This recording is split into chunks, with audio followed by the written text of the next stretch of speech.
आपके अभिनंदन के लिए 4-5 लाइनें बोलना चाहूंगा। बहुत अच्छा लगा बेटा कि इस क्षेत्र में एजुकेटेड लोग आगे आ रहे हैं और मुझे पूरी उम्मीद है कि इस जागृति में हम बहुत अच्छी चमक देखेंगे। सुनाए बेटा, क्या सुनाना चाहते हैं? हे परम पूजनीय आदरणीय आशुबड़ी जी गुरुजी भगवान, आपके चरणों में करूं बारंबार सादर दंडवत प्रणाम। गुरुजी ऐसी कृपा हो गई मुझ पर आपकी कि मैं करूं जिंदगी भर आपका गुणगान। गुरुजी मैं करूं भक्ति आपके चरणों की, ऐसा दीजिए मुझे आशीर्वाद। हर जन्म में मिले मुझे आशुबड़ी जी गुरुजी भगवान, बनकर आपका पुजारी करूं सेवा आपकी, दीजिए ऐसा वरदान। हे गुरुजी आपके चरणों में बारंबार कोटि कोटि बार प्रणाम। बहुत अच्छा बेटा, बहुत ही खूबसूरत आपके अल्फाज, बेहद यकीनन बहुत ही खूबसूरत है और आपकी सोच बहुत अच्छी है। हम ईश्वर से, परमात्मा से दुआ करते हैं कि आपका जो टारगेट है शिक्षा का वो जरूर पूरा होगा और हम एक दिन फिर आपसे एक पंक्तियां सुनेंगे कि हाँ, चांद कहीं से निकला है। क्योंकि बेटा तेरी मेहनत के साथ साथ सबसे बड़ी बात है कि अगर आप मेहनत तो सारी दुनिया करती है, लेकिन मेहनत में फर्क क्या होता है शायद किसी ने कभी सोचा नहीं। मेहनत में फर्क होता है मानता का, कि आप मेहनत को किस तरह मानते हैं। अगर आप मेहनत को प्रसाद मानते हैं, मेहनत को मेहनताना मानते हैं कि भाई मेहनत कर रहे हैं सिर्फ पैसे के लिए, एक मेहनत होती है टारगेट के लिए जो आपके पास है। और टारगेट के लिए जो मेहनत की जाती है उसमें व्यक्ति के पास अपना पर्सनल स्वार्थ नहीं होता है।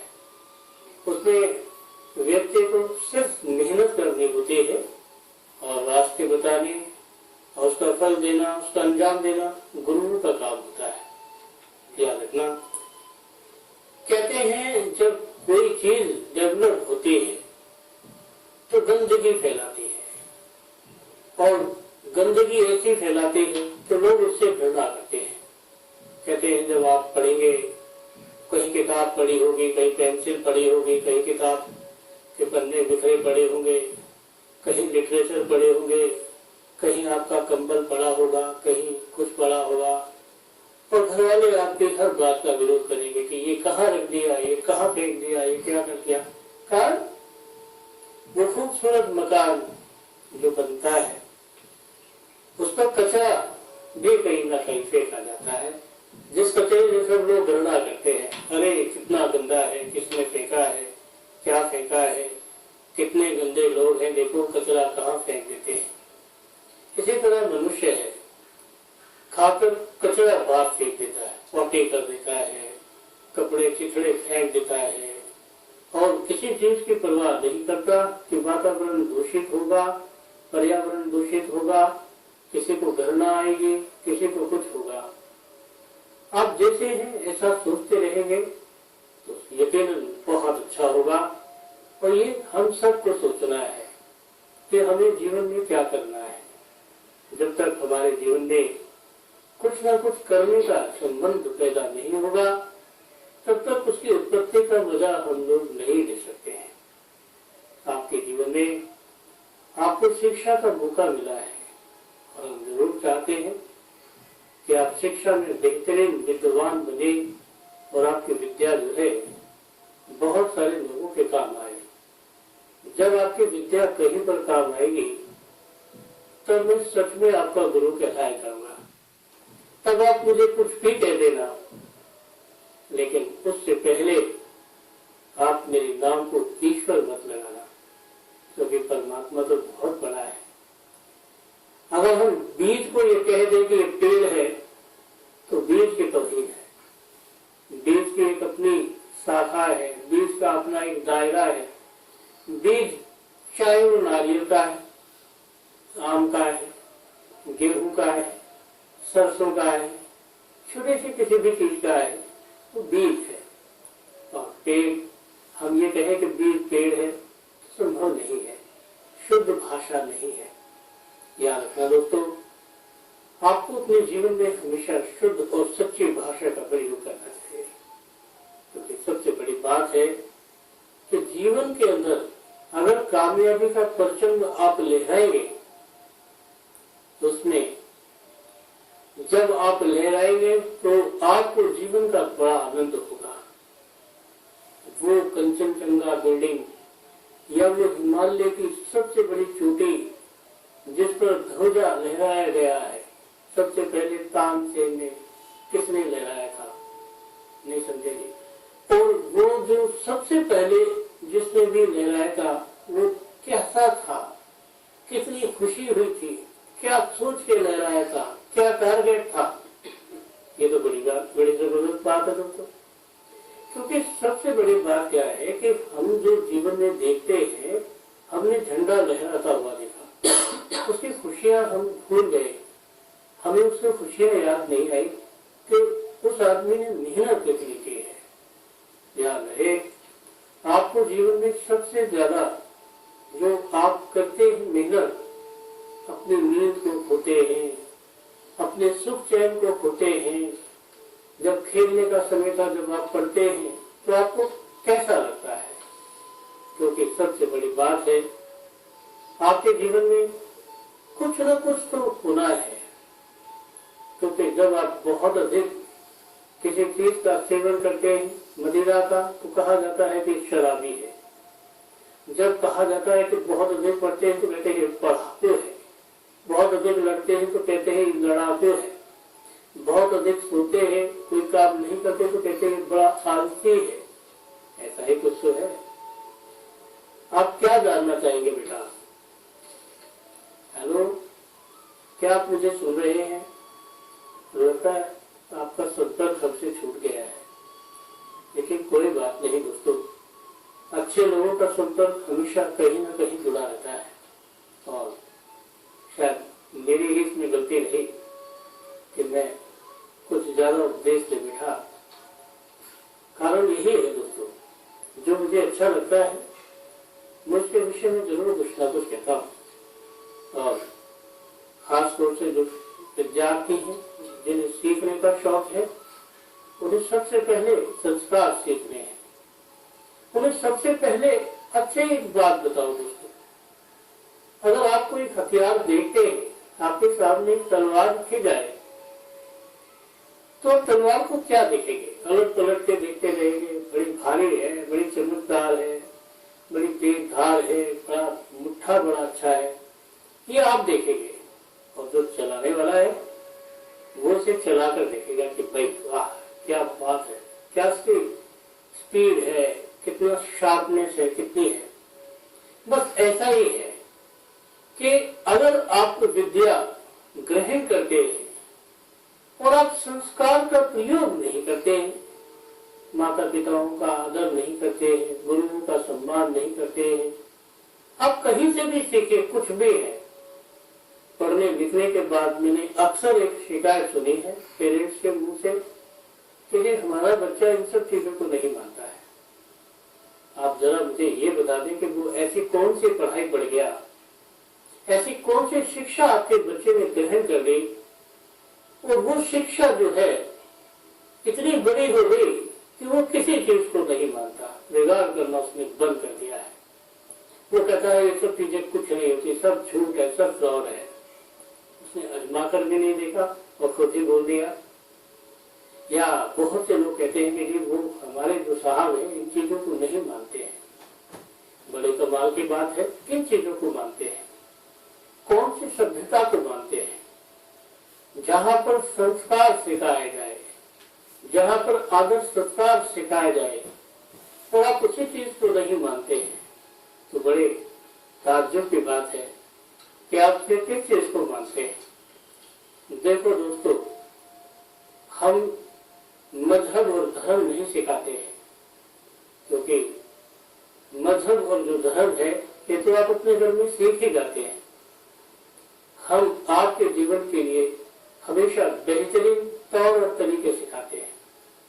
तौर तरीका अगर किसी व्यक्ति के पास नहीं है तो आप समझ लो कि अगर एक बहुत ही बड़ा पहलवान भी है और उसे दौड़ते से नहीं आते हैं तो उसकी बॉडी जो है, उसकी हेल्थ जो है वो बेकार है।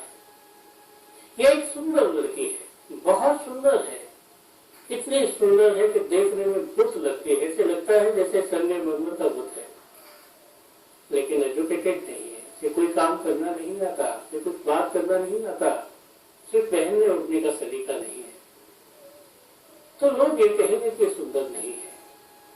हमने भी एक ब्यूटी कॉन्टेस्ट, एक सुंदरता का प्रतियोगिता देखी, उसमें बाद में हमें पता लगा कि सुंदरता के बाद कुछ बोलना भी होता है और किसी के ऊपर डिपेंड करता है क्या वास्तव में सुंदर है या आपकी सुंदरता में कुछ कमी है।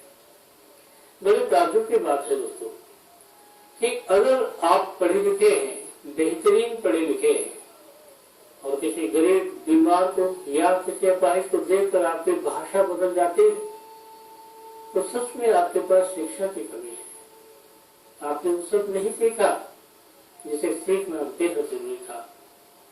आपके जीवन में अगर आप अनपढ़ हैं, बिल्कुल अज्ञानी हैं, आपको कोई काम करना नहीं आता है और आप केवल संस्कार से जुड़े हैं, सारी दुनिया में डंका रहेगा क्या बहुत अच्छे हैं। आप उस सभी परिवार जैसे हैं जो अंधे माता पिता को तीर्थ यात्रा कराता है, सभी जगहों के तीर्थ कराता है, सभी गांव पर जाकर अपने माँ बाप को दर्शन कराता है, जहाँ से माँ बाप धन्य होते हैं कि हमारा पुत्र कितना अच्छा है। देखिए जरा सी बात कि माँ बाप को तीर्थ कराने के बाद माँ बाप ये कहते हैं कि हमारा बेटा कितना अच्छा है, कितनी सुंदर बात है। और यहाँ पर दूसरा चरण देखिए कि एक बच्चा बहुत ही विद्वान है, शायद सबसे सर्वश्रेष्ठ जॉब करता है, 1 लाख रुपया महीना कमाता है, लेकिन माँ बाप का ख्याल नहीं करता।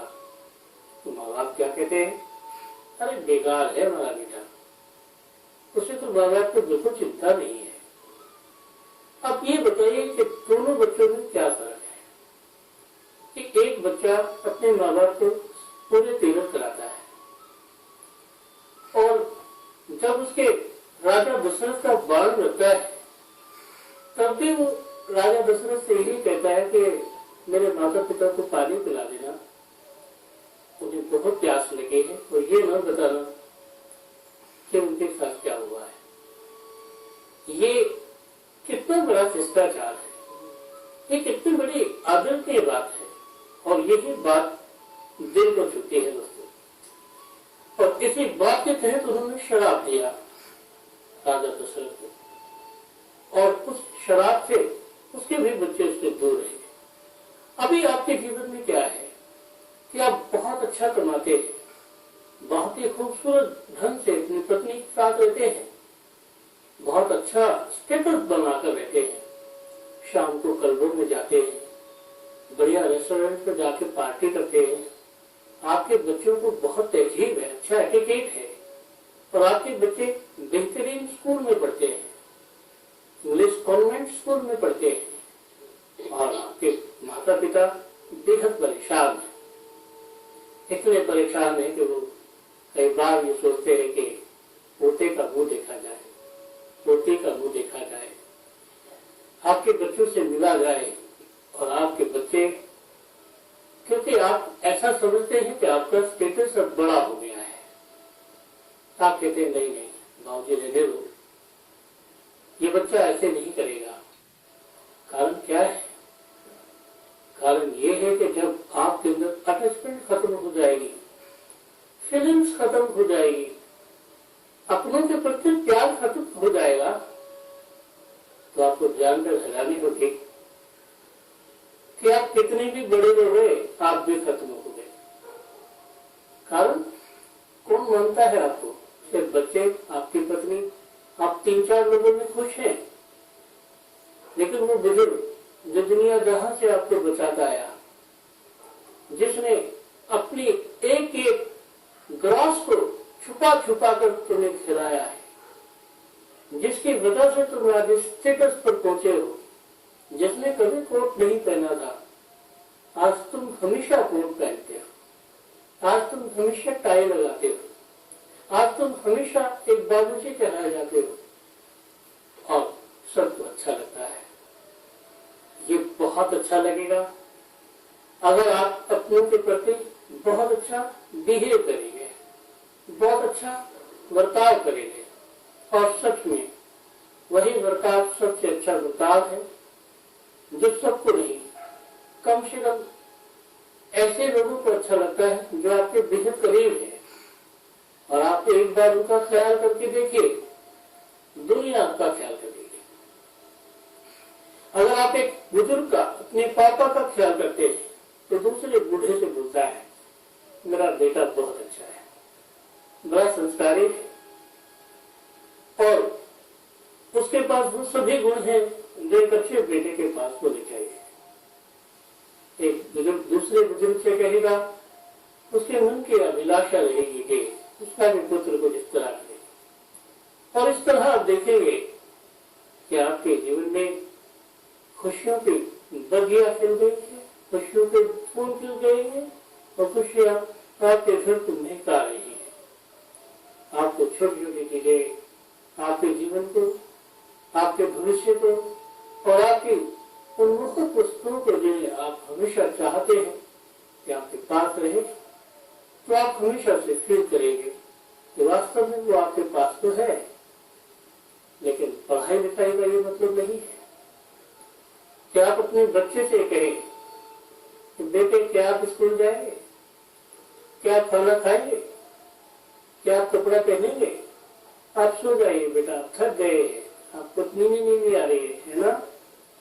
तो एक बुजुर्ग से आप कैसे बोलते, आप सोच कर देखिए, क्या बाबूजी आप खांसते जा रहे हो, परे को मुंह करके खांसो, अभी तो खाना दिया था बाबूजी, आपको भूख बड़ी लगती है, तबीयत ठीक नहीं है आपकी, बार बार दवाई मत खाइए, ज्यादा दवाई खाने से आपकी तबीयत खराब हो जाएगी। बहुत सारे ऐसे स्लोगन होते हैं जो बुरे नहीं होते हैं लेकिन बुजुर्गों को बुरे लगते हैं।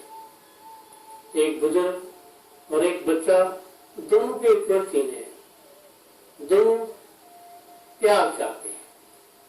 आप एक को प्यार देते हैं, एक को नहीं देते हैं। और मजे की बात है कि अगर बच्चे को प्यार नहीं दे दोगे तो कोई बात नहीं है, लेकिन अगर बुजुर्ग को प्यार नहीं दोगे तो आप पाप के भागी बन जाओगे।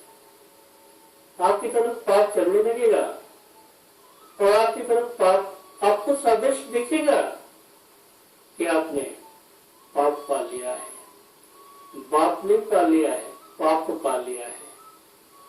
क्योंकि माँ बाप की भूमिका सबसे बड़ी रही है, इतनी बड़ी रही है कि वो माँ, जैसे आप आज ये कह देते हैं कि मम्मी तुम्हें कुछ पता तो है नहीं, उन्हें कभी बहुत कुछ पता था, जितना उन्हें पता था उतना उन्होंने आपको सिखा दिया। और जो आप सीख गए हैं, आज आप ज्यादा सीख गए हैं, आज आपको बहुत कुछ पता है, इतना अधिक पता है कि आज तो आप पते के फिर बाप हैं। क्योंकि याद रखना दोस्तों, जीवन की जिन चयन चीजों पर, निर्णय चीजों पर आपका हक है, आपका अधिकार है, वो सारे की सारी चीजें बुजुर्ग की है, एक माँ की है। आप माँ से उसका अधिकार कैसे छीन सकते हैं? हमने तो यही सुना था कि सेवा का रूप से सेवा होती है। हमने ये तो नहीं सुना था कि एक माँ बच्चे की सेवा करती है और बच्चा ये कह दे कि मम्मी तुम्हें पैसे की आवश्यकता क्या है, तुम हमेशा पैसे की इच्छा क्यों करते हो? अभी कभी तो मैंने आपको 500 रुपये दिए थे और आप मुझे बताइए क्या लाना है, हम आपके लिए ला देते हैं। लेकिन पीछे से आवाज आती है और आप मानसिक यातना में तब्दील हो जाते हैं, परेशान हो जाते हैं। क्योंकि याद रखना दोस्तों, जीवन सभी के लिए है, उपाय सभी के लिए है, और इसमें जो खूबसूरत भाषा है सभी के लिए है, सभी के पास है। खूबसूरत भाषा को वर्णन करने के लिए, बोलने के लिए आपको ताकत नहीं लगानी है, नर्म होकर बोलना है। यहाँ तक कि चिल्लाने के लिए आपको कर्कश आवाज निकालनी है, जोर से बोलना है, लेकिन प्यार से बोलने के लिए तो आपको बहुत धीमे से बोलना है। और ये धीमापन तुरंत सुनाई देता है। चिल्लाने से शायद कोई सुनेगा, यूं ही कहेगा कि चुप हो जा, क्यों चिल्ला रहा है। लेकिन तो धीमे से आप बोलेंगे, आप देखेंगे कि वो धीमा नहीं है, उसके अंदर माँ